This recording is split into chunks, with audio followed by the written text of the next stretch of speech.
আসসালামু আলাইকুম ভিউয়ার্স, আশা করি আপনারা ভালো আছেন। ভিউয়ার্স, আজকে আমি আপনাদেরকে এমএস প্রজেক্ট সম্পর্কে জানাবো এবং এমএস প্রজেক্ট কি এবং এটি কি কাজে ব্যবহৃত হয়ে থাকে এবং এটি কিভাবে ডাউনলোড এবং ইনস্টল করবেন এটি আমি আপনাদেরকে স্টেপ বাই স্টেপ দেখাবো। সো প্রথমত যেটি আপনারা করবেন, জাস্ট গুগলে যাবেন, গুগল থেকে মাইক্রোসফট প্রজেক্ট বা মাইক্রোসফট এমএস প্রজেক্ট লিখে যে কোনো একটা লেটেস্ট ভার্সন ডাউনলোড করে নেবেন। আমার প্রিভিয়াস ভার্সন ডাউনলোড করা আছে, আমি সেখান থেকে আপনাদেরকে এটি ইনস্টল করে দেখাবো। জাস্ট এখানে সেটআপ অপশন দেখতে পাচ্ছেন, এখানে আপনার ডাবল ক্লিক অথবা রাইট বাটন ক্লিক করে রান অ্যাজ অ্যাডমিনিস্ট্রেটরে ক্লিক করলে আপনার ইনস্টলেশন প্রসেসের জন্য এটি অ্যাক্সেস চাইবে, তো এখানে আপনার এস করবেন। দেন আপনি দেখতে পাচ্ছেন যে মাইক্রোসফট প্রজেক্ট স্ট্যান্ডার্ড 2016 অনেকগুলো ভার্সন আছে, 2016, 19, 2021, 2024। সো এখান থেকে জাস্ট ইনস্টলেশনে ক্লিক করবেন। সো আমি জানিয়ে রাখি যে মেইনলি যে সমস্যাটা হয়ে থাকে যে যখন আপনারা মাইক্রোসফট প্রজেক্ট ইনস্টল করতে যান তখন মেইন যে সমস্যাটা ফেস করেন সেটি হচ্ছে ইনস্টলেশন হতে চায় না।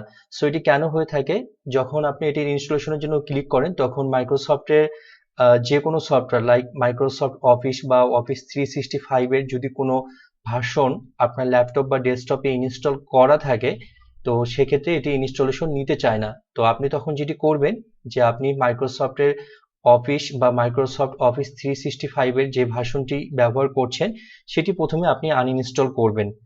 আনইনস্টল করার পর আপনি মাইক্রোসফট প্রজেক্ট যেটা এটি ইনস্টল করবেন, তাহলে আপনি এটা অটোমেটিকলি ইনস্টল হয়ে যাবে এবং ইজি ওয়েতে ইনস্টল করতে পারবেন। সো ইনস্টলেশন প্রসেস অনগোয়িং, এটি ইনস্টলেশন হচ্ছে। সো এর মাঝে আমি জানিয়ে রাখি যে এমএস প্রজেক্ট কি এবং এটি কি কাজে ব্যবহৃত হয়ে থাকে। এমএস প্রজেক্ট হলো মূলত প্রজেক্ট ম্যানেজমেন্টের একটি বেশ পপুলার সফটওয়্যার।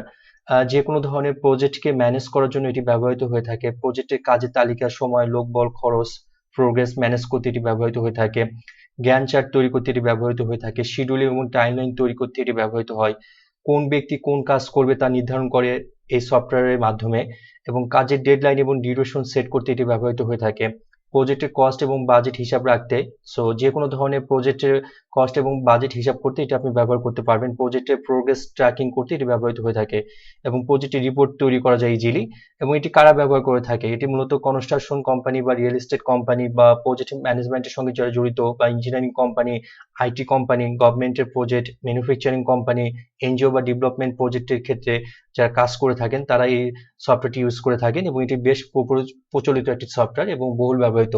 অলরেডি সফটওয়্যারটি ইনস্টল হয়েছে। সো এটির ইন্টারফেসটা আমি আপনাদেরকে দেখাবো।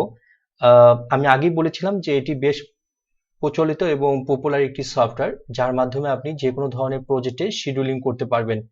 যেহেতু সফটওয়্যারটা প্রপারলি ইনস্টল হয়েছে, সো আমি এটি ক্লোজ করে দিচ্ছি। দেন এটির ইন্টারফেসটা আমি আপনাদেরকে দেখাচ্ছি।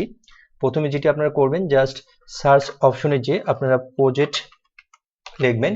দেন দেখেন প্রজেক্ট 2016 নামে একটা অ্যাপস চলে আসছে, এখানে জাস্ট আপনারা ক্লিক করবেন।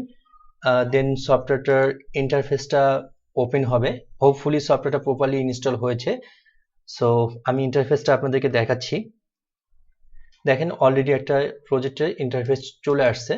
সো আমি একটা ব্ল্যাঙ্ক প্রজেক্টে ক্লিক করলাম, এখান থেকে আপনারা যে কোনো ধরনের কাজ ইজিলি করতে পারবেন। সো আশা করি ভিডিওটি আপনাদেরকে হেল্প করবে কিভাবে আপনারা এই সফটওয়্যারটা ইনস্টল করবেন। প্রথমে এটি ডাউনলোড করবেন, অবশ্যই ক্র্যাক ভার্সন ডাউনলোড করবেন। দেন এটি কিভাবে ইনস্টল করবেন এটি আমি আপনাদেরকে দেখালাম। আশা করি ভিডিওটি আপনাদেরকে হেল্প করবে এবং যদি ইনস্টলেশনে কোনো প্রবলেম ফেস করেন অবশ্যই আমাকে নক করতে পারেন।